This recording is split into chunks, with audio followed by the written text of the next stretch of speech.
So, last Sunday we talked about the gift of confession, and we found out that the help that God wants to bring us and the healing He wants us to walk in comes wrapped in a box called confession. And to confess very simply means we agree with God's assessment of our sin or our pain, that it is hurting us, that it's deadly to us, that it's holding us back.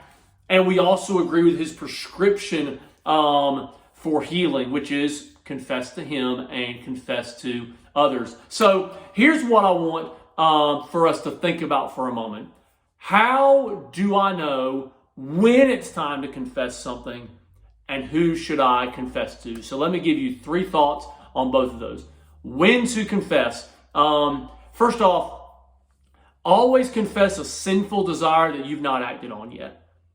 Always want to do that. We always want to get ahead of it. We're not talking about every single passing thought, but if there's something you're entertaining, we always want to get that out in the open. You always want to confess something that's gnawing at you. Well, like something that's just kind of in the pit of your stomach, that when you think about it, it kind of turns your stomach a little bit. That loses its power when we confess. So if it's gnawing at you, go ahead and confess it, get it out in the open. And then the third thing would be anything I'm scared of somebody else finding out, man, I just need to get that out in the open. I need to confess that, because that little fear will be used by the enemy to hold over our head, and it can wreck us. So when do I confess? Always confess a sinful desire that I haven't acted on. Always confess something that's gnawing at me. Always confess something that I'm scared somebody else might find out. And then the fourth thing, and this is not like sin related, this is pain related.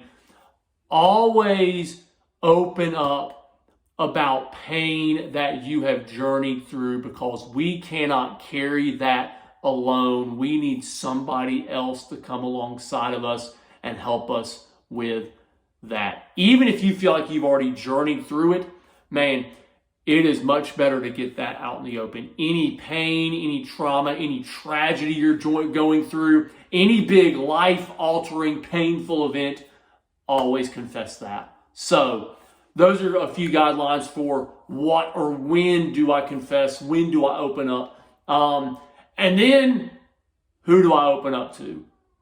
Because not every person is an equally valid option. In fact, we referenced the story in 2 Samuel 13 last week where Amnon develops a sinful attraction to his half-sister Tamar. He opens up about it to the wrong guy who gives him bad advice. So who do I open up to? And here's a few guidelines to help with that.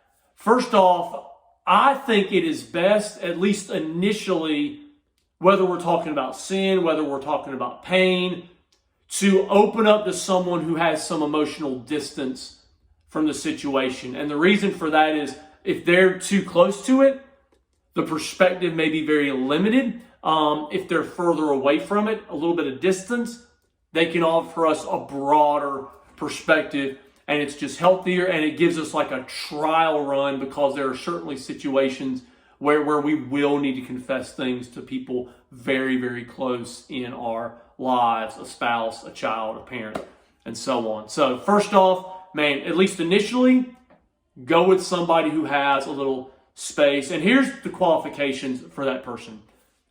They got to love Jesus more than anything else. Probably not best to confess a porn addiction to your single buddy who's running from the Lord. It's probably not the best option. They need to love Jesus more than anything else, because they're going to point you to Jesus. And then second off, they have to care more about you thriving than you liking them, which means they're not afraid to tell you the truth.